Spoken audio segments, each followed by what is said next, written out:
मैं सब कुछ नहीं कर सकता हूँ, इसका मतलब ये नहीं कि मैं कुछ नहीं कर सकता, मैं कुछ करके सब कुछ कर सकता हूँ। और ऐसा कौन व्यक्ति बोलते हैं? श्री प्रभुपाद जी ने 1965 से यहाँ से इंडिया से निकल गए यूएस के अंदर, और यूएस में जाके वहां पर ही वहां के बहुत सारे लोग ऐसे था जो गलत कदम करते थे, गलत काम करते थे, जो रोड पे रेप करते थे, लोगों के साथ स्मोकिंग, दारू, ये सब दिन दिन करते थे, नहाते भी नहीं थे, और 2-2 महीना 3-3 महीना नहीं नहाते थे।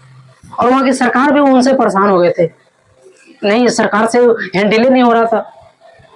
तो प्रभुपाद जी ने वहां पे गए, तो वहां पे देखे सिचुएशन, सिचुएशन देखने के बाद सोचा कि नहीं, अब इसी लोग के साथ में रहना होगा, और उन्हीं लोग के साथ में रहे जो लोग ने स्मोकिंग करते थे, जो लोग ने दारू पीते थे, जो लोग ने बहुत ही सारा गलत काम करते थे। और उन लोग के साथ में रह के उन्होंने डिसीजन लिया कि नहीं, इसी से काम कर सकता है, सही के सुधारना नहीं, गलत के सुधार के दिखाओ, वो सबसे बड़ा लीडर होता है। और उन्होंने सोचा कि सही, उनको पे सब सिगरेट के धुआं फेंकते थे, थूक फेंक दिया करते थे, हैं? और बाथरूम में उनको वहां पे लाइन से लगाया करते थे, जब वो आगे जाते थे उनको पीछे कर देते, तुम पीछे जाओ।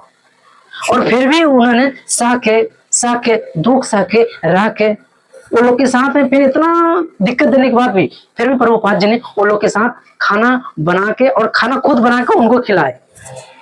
धीरे धीरे धीरे धीरे धीरे धीरे वो उनका खुद लड्डू बनाते थे, खुद काला चावल बनाते थे, और धीरे धीरे ऐसा हुआ कि वो लोग के साथ में कीर्तन किए, भागवत गीता की प्रचार किए, भागवत गीता की कथा सुनाए शाम सुबह।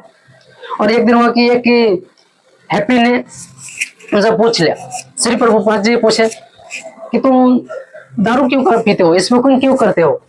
बोलते कि मुझे अच्छा लगता है, मुझे अच्छा लगता है। बोले कि हाँ।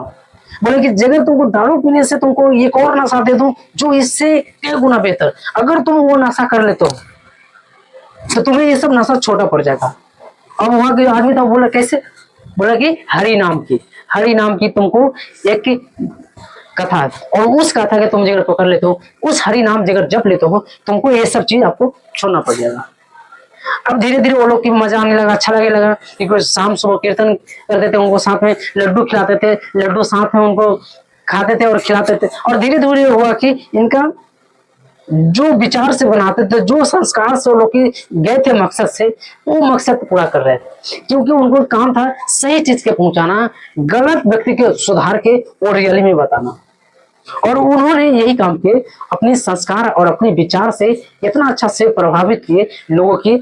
आज उनका जो गलत लोग था, जो गलत कदम उठाता था, वो लोग की आज उनका शिष्य बन गए, और शिष्य बन गए। और वहां पर 10 साल के अंदर, 12 साल के अंदर में वो अपनी टीम इतना बड़ा कर दिए, जो लोग वहां के लोग सुधार नहीं पाए, वहां की सरकार सुधार नहीं पाए, वो कुछ ही दिन में सुधार दिए।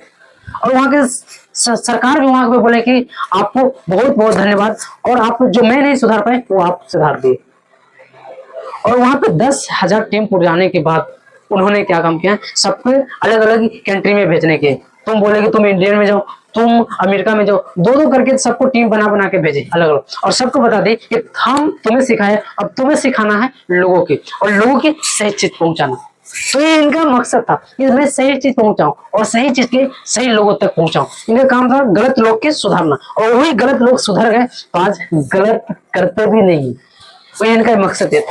अगर आप भी चाहते हो कि हाँ गलत लोग की सुधारना है, तो उसके लिए आपको उस भेदभाव में, उस तरीका में, उस अति से करना पड़ेगा जो लोगों के साथ में सह के काम करते हैं। इन्होंने इतना करवा सह गए थे, इतना इनको दिक्कत दिया था, फिर भी सह के आज लोगों के हो गए। इनके पास से पैसा नहीं था, फिर भी अगरबत्ती बेचने की काम किया, अपने लोगों की समझाया कि अगरबत्ती बेचने की पूजा, जो पूजा पे चढ़ते हैं वो अगरबत्ती हम लोग दिखाते हैं, उनको भी सबको बताए इससे सबको बेचो। और उन्होंने अगरबत्ती के पैसा से धीरे धीरे अपना टीम के बिल्ड किए, और फिर भी अपनी भगवत गीता बहुत बड़ा काम किए। और ऐसा जो पुरुष, ऐसा हम लोग के आदमी जरूरी है, और ऐसा प्रभुपाद जी के लिए आज उनको पास लाखों शिष्य रेडी हो गए, और लाखों शिष्य लाखों सही काम कर रहे हैं। अगर आप प्रभुपाद जी के बारे में जानते हैं, इसको लाइक करो, सब्सक्राइब करो, और बाकी लोग से सब्सक्राइब कराओ, इससे पता चले कि हाँ वाकई में हमारे इंडिया में बहुत सारे ऐसा लोग हैं जो अपना जिंदगी नहीं दूसरों को भी जिंदगी बदल सकते हैं और आगे